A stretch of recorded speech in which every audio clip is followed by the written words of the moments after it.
बिहान, अथर्व और शिवांश तीनों ही बहुत अच्छा दोस्त रहले और तीनों 12वीं कक्षा के एग्जाम के कंप्लीट कैला के बाद वैकेशन में कहीं घूमे जाए के प्लान करत रहले। हमके लागत है बार हमके गोवा या मनाली नहीं खे बल्कि गांव घूमे जाए के चाहिए। गांव के सुंदर वातावरण और गांव के हरियाली के आनंद उठावे के चाहिए। बात तो तुहार सही है, लेकिन हमनी से केकर गांव चली? हम तीनों एक एक करके सबके गांव चलल जाई, लेकिन शुरुआत बिहान के गांव नाथूपुरा से करल जाई। हाँ तो दिक्कत का बा, चला, लेकिन थोड़ा सतर्कता बरतिया। हमार गांव में तुम्हारी आवारा गर्दी ना चली, जैसे देर रात तक जागब, शाम के बाहर घूमब और सबसे खास भूत प्रेत के केहू मजाक ना बनाई।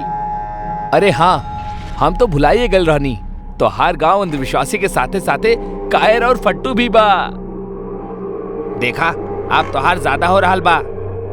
बिहान, तू साइंस के इतना बढ़िया स्टूडेंट होखला के बाद भी ई भूत प्रेतन पे विश्वास करेला, लेकिन कसूर तुहार भी नहीं खे, काहे कि तुहार तो जड़ वैजा से ही जुड़ल बा, ता ई त लाजमी बा। लेकिन तू टेंशन मत ला, ई बार हम तुहार और तुहार गांव वालन दोनों के गलतफहमी दूर कर दे। अब तीनों दोस्त आए वाला वैकेशन में गांव जाए के प्लान करत रहले और तीनों लोग चुन ले बिहान के ऊ भूतिया गांव, जहां शाम ढलला के बाद वो गांव के चुड़ैल निकलेला और गांव में अकेला टहल रहले कौना भी इंसान के जान से मार देवेली। वो तीनों के भूत पे जरा भी विश्वास न रहे और ई बार उनकर मकसद भी इहे रहल कि वो गांव पहुंच के वो चुड़ैल वाली बात के उनकर गलतफहमी साबित कर दी, जौन वो लोग इतना साल से पाल के रखले बाड़े। शाम के ट्रेन से वो लोग अगला दिन दोपहर में पहुंच गए रहले बिहान के गांव नाथूपुरा। वो तीनों बिहान के घर पहुंचले। उनकर गांव के पुश्तैनी मकान में सिर्फ बिहान के दादी ही रहत रहली और बाकी के लोग शहर में ही सेटल्ड रहले। अरे बेटा, तू आ गईला, बहुत अच्छा कैला। जा जल्दी हाथ मुंह धोला, हम खाना लगा देतानी, जा। तीनों दोस्त खाना खा के एक ही कमरा में अपना अपना बेड पे रेस्ट करत करत बात करत रहले। अरे तू लोग सो काहे गईला? अपन मकसद भूल गईला का? अथर्व अपना दोनों दोस्तन के साथे कमरा से बाहर चुपके से निकलेला और दादी के कमरा में घर के चाबी लेवे जाला। अथर्व अकेले दादी के कमरा में गल रहे। वो जैसे ही वापस जाए खातिर मुड़लस, एक पतला सा हाथ ओकर टी शर्ट पकड़ लेलस और पीछे से एगो डरावनी आवाज आइल। चाबी रख दो यहाँ। अथर्व जैसे ही पीछे पलटलस, वो देखलस कि बिहान के दादी ओकर कंधा पे हाथ रख के ओकरा के रोकनी हा। असल में बिहान के दादी कौनो इंसान ना बल्कि एगो चुड़ैल रहली, जेकर चेहरा वो अंधेरी रात में भी इतना भयानक लागत रहे कि कमजोर दिल वाला तो वहीजे ही मर जात। ये देख के अथर्व वहीजे कापत कापत बेहोश हो गए। जब बहुत समय तक अथर्व वापस न लौटलस, तब उनकर वो दोनों दोस्त दादी के कमरा में आइले।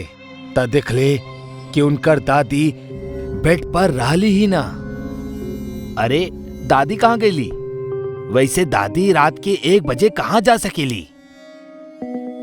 अरे हो सकेला वॉशरूम गईल होखी, लेकिन पहले ई डरपोक के उठावा, ना जाने का देख लेलस कि ऐसे भी होश हो गईल। वो दोनों उ रात ना जा पावेले, काहे कि अथर्व उ हालत में ना रहे। अगली सुबह अथर्व के जब आँख खुलेला तो ओकरा ओके ठीक बगल में विहान के दादी बैठल दिखेली, जौन अभी भी उहे खौफनाक चेहरा के साथ ही रहली। बेटा, तू हमारा अच्छा बच्चा बड़ा ना, केहू के कुछ मत बताइया कि हम के बानी। न त केहू तहरा ना जान पाई कि तू के रहला। हाँ, अच्छा बेटा हमार। एकरा बाद बिहान के दादी वहीजा से चल जाली।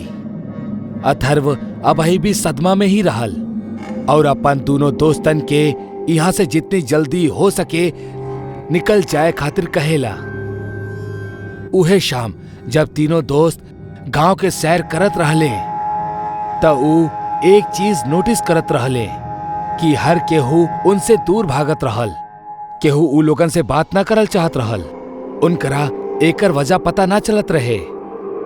एक चाय के टपरी चलाए वाला अब्दुल चाचा रहले जे बिहान के तब से जानत रहले जब से बिहान बहुत छोट रहल।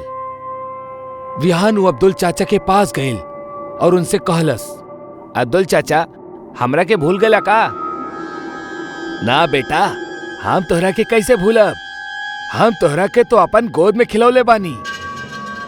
एकर बाद बिहान उनकर गांव के चुड़ैल और शाम ढलला के बाद केहू के भी गांव में ना दिखे के कारण पूछेला और इहो पूछेला कि आखिर ऊ तीनों के देख के गांव के लोग भाग काहे रहल बाड़े। बेटा, असल कहानी ई बा कि जौन गांव के चुड़ैल के जिक्र तू इतना साल से सुन रहल बड़ा, एक कौनो और नहीं खे बल्कि तुहार दादी बिया। गांव के चुड़ैल जौन रात में निकले वालन के शिकार करेला ऊ तुहार दादी बिया। ई सुनला के बाद बिहान के पैरों तले जमीन खिसक गईल। हाँ बेटा, ये बात तुहार घर वालन के भी पता बा। आज से 7 साल पहले तुहार दादी बहुत बीमार हो गई रहली, लेकिन एक चुड़ैल उहे समय गांव में साया बनकर घूमत रहली। ओके एगो शरीर के जरूरत रहे जेकरा मदद से ऊ अपन शिकार कर सके। जब गांव के लोग ओकरा के मारे गए तब तुहार दादी भी उनमें से एक रहली, लेकिन लौटत समय वो चुड़ैल तुहार दादी के आत्मा के बांसवाड़ी में बांध देलस और वो चुड़ैल के आत्मा तुहार दादी के शरीर में घर कर गई। तब से तुहार दादी एक गांव में हर रात मौत के खेल खेलेली। तू दिखले होगा कि तोहरा घर में कोनो भी भगवान के मूर्ति और पूजा के घर ना होई और अंधेरा में कभी भी दीप या कोनो भी रोशनी ना जलत हुई, काहे कि चुड़ैल शैतान के पूजा करेली, भगवान की ना। एकर बाद अथर्व भी कल रात वाली बात के जिक्र कैलस और अब तीनों काफी डर गए, काहे कि ई तीनों वो चुड़ैल के घर में रहत रहले और इहे वजह से केहू भी इनके करीब ना जा चाहत रहले। आप समझ जाइल कि हमार घर वाले हमरा के अपन गांव में काहे ना आवे दे चाहत रहले और ना ही वो लोग कबोई सच के बतौले। एकर बाद तीनों वो घर में गईले, सामान बंधले और फौरन निकले लगले, लेकिन तब बे पीछे से एगो आवाज आइल। इतना जल्दी जा रहल बड़ा बेटा, बाकी हम अब अपन पोता से अलग ना हो सकेनी। हमार माया खेल के कारण ही त हम ओकरा के अपन पास बुलैले बानी। अब तो हमार शरीर बहुते पुरान हो चुकल बा। अब हमार आत्मा के नया शरीर के जरूरत बा।